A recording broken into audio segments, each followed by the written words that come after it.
нас оборудован, конечно, в районном доме культуры. Просто батюшка, он же у нас был просветителем, церковным служителем сначала, Арсентий Юртов. Поэтому он расскажет нам. Свой экскурсионный маршрут по историко-культурным достопримечательностям Кармаскалинского района активисты Башкирского регионального отделения Русского географического общества начали с посещения церкви в селе Ильтеряково. Он внес вклады как строитель церкви, и храм на тот момент он являлся одним из самых красивейших здесь в округе. В церкви села Ильтеряково когда-то служил известный мордовский просветитель и педагог Авксентий Филиппович Юртов. В мордовское село Ильтеряково Юртов приехал из Самарской губернии с миссионерской целью. В мире он известен как автор первого мордовского букваря, исследователь эрзианского и макшанского языков, этнографии и фольклора Мордвы.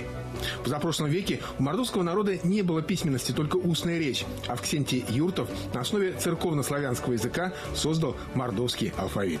Впоследствии, пользуясь своим же трудом, созданным алфавитом, он выпустил букварь для своего же народа и занялся переводом на мордовский язык истории Ветхого Завета, Нового Завета. Он еще известен тем, что он является православным миссионером, который ходил по деревням, где проживал мордовский народ, говорил о Боге с его народом. Также он занимался тем, что раздавал свои же личные переводы на мордовский язык, Новый Завет. У Авксентия Юртова было 11 детей, очень много внуков и правнуков живут и по сей день. Один из них – житель Ильтерякова Анатолий Викторович Юртов. Булгаковская епархия, граница епархии Булгакова, значит, вот этот дом папа выкупил, а это забрали. Внук знаменитого просветителя поделился своими воспоминаниями с гостями Ильтерякского многофункционального центра, в котором сегодня находится музей Юртова. Здесь бережно хранят память о своем земляке. В 2014 году общественность широко отметила на Кармаскалинской земле 160-летие со дня рождения Авксентия Юртова. Дед был справедливый. Папа говорил, работников не держал. Ну, когда сезонные работы нанимал, просто помощь делал. Потому что и сено надо было косить, и хлеб убирать. Вот. А так работников он не держал.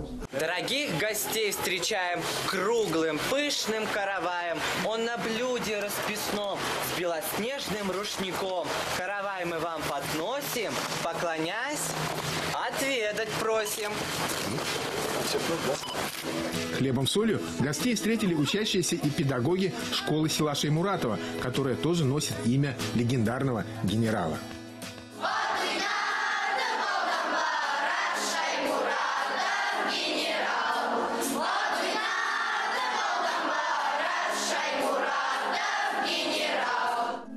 В этом году, 23 февраля, исполняется 75 лет со дня гибели Минигали Мингазовича Шаймуратова. В сельской школе в эти дни проходит месячник патриотического воспитания. Запланировано очень много мероприятий, в которых примут участие школьники. То, что касается патриотического месячника, у нас очень много, конечно, запланировано. Во-первых, я как учитель истории хочу сказать, что это неделя истории, а это прежде всего обязательно Сталинградская битва. У нас запланирована Зорница. Валентина Николаевна Мурадшина заведует школьным музеем 16-й гвардейской кавалерийской дивизии. С помощью своих учеников она подробно познакомила участников экскурсии с биографией и боевыми подвигами генерала Шаймуратова и всадников его дивизии. 112-я башкав-дивизия в составе 8-го гавкорпуса наступала в взаимодействии с 5-м танковым корпусом. Торжественным моментом стало вручение учителю истории Шаймуратовской средней общеобразовательной школы удостоверения и значка действительного члена Русского географического общества. Спасибо. На малой родине Минигали Мингазовича Шаймуратова многое напоминает о нем. В центре села в парке установлена конная статуя генерала. По размерам она уступает только памятнику Салавату Юлаеву в Уфе. Гости Кармаскалинской земли возложили к его подножию венок и красные гвоздики. Также участники экскурсии почтили память героя минутой молчания после просмотра 3D-фильма о Шаймуратове в музее в местном многофункциональном центре. Комплектование личного состава проходило за счет пополнения из сельских районов Башкирской АСР. 7-минутный фильм, посвященный 112-й кавалерийской дивизии, 16-й гвардейской кавалерийской дивизии и генералу-майору Минигали Шаймуратову, переведен на башкирский и английский языки. В музее собрано большое количество архивных документов и фотографий. Этот зал принял огромное число гостей, в том числе и из-за рубежа. 75-летию со дня гибели генерала местные жители решили по-своему увековечить память о нем. 6 лет назад, во время сенокоса, местный житель, председатель Совета ветеранов села Ишмуратова Авкат Нигматуллин случайно обнаружил на окраине родничок. Он его расчистил, проложил трубу. Вода оказалась очень вкусной и чистой. Я его взял, значит, маленькой шейной ложкой можно брать воду. Значит, между мусорами. Значит, я шул балгалак белән генә алып эсеп карадым. Бик тәмле бит булган. Жители села решили назвать родник именем генерала Минигали Ишмуратова. По словам главы сельского поселения Эльвира Муратшина, весной родник будет благоустроен и станет местом отдыха жителей села и его гостей. Это село с населением 8,5 тысяч человек. 3 школы, СПТУ, понятное дело, и основная часть населения занята, понятно, некогда. Во время экскурсии по селу Кармаскалы гости с помощью экскурсоводов, в роли которых выступили местные учителя географии, ознакомились с достопримечательностями районного центра. Памятником известному тюркологу, политологу и писателю прошлого века Мирсаиду Султангалиеву. В Парке Победы гостей встретили учащиеся Кармаскалинской гимназии, активисты юноармейского движения. В 1918 году декретом Совнаркома была установлена погранная охрана. Мемориал представляет из себя пограничный столб, гранитную плиту, пограничный флаг. Все то, что символизирует службу в пограничных войсках. В парке, кроме мемориала погибшим пограничникам, установлен памятник воинам-участникам Отечественной войны 1812 года, мемориал погибшим героям Великой Отечественной войны, а также памятник воинам-интернационалистам. У нас площадка, где можно разбить лагерь. Вот это наш лагерь, когда мы ездили.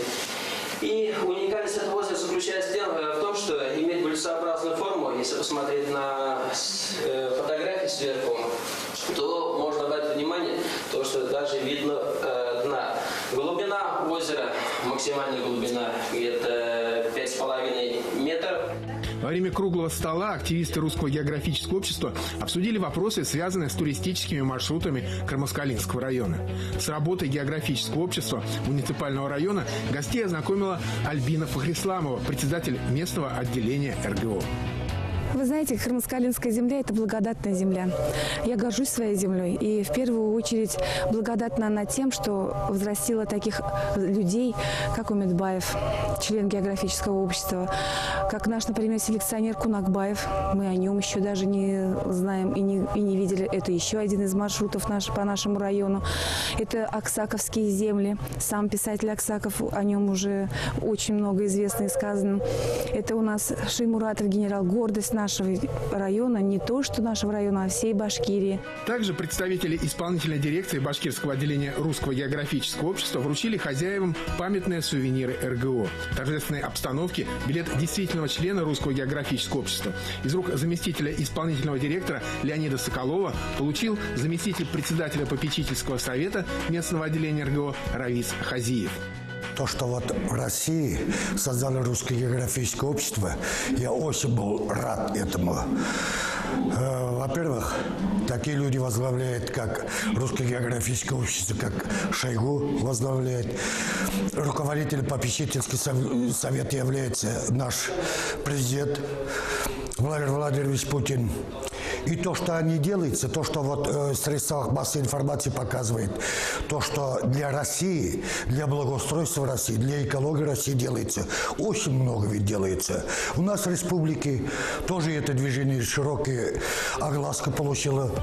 Совершили участники поездки и экскурсию по теплицам местного предприятия «Башовощснаб», которым руководит предпринимательница Диля Гафурова. Ежесуточно в теплицах снимают урожай весом до 5 тонн. Кстати, определителями их качества являются местные коты, которые с удовольствием едят зеленую продукцию прямо с грядок.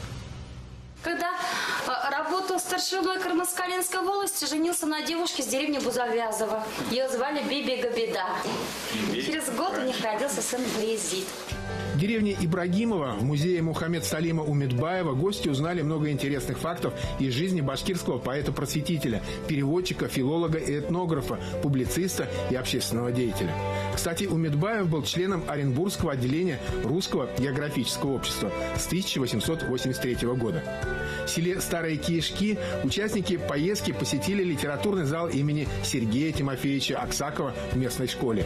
Здесь собрано много экспонатов, документов и фотографий, рассказывающих о жизни и творчестве великого русского писателя и общественного деятеля, о его семье, родителях. Он считается как Минин для болгарского народа. Когда вот Турция хотела захватить Болгарию, Сербию, он отправлял добровольческие отряды, отправляли гуманитарную помощь.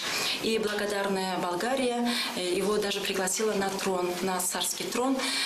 И в Болгарии, Софии, находится, сейчас есть улица, проспект имени Аксакова и гимназия Аксакова.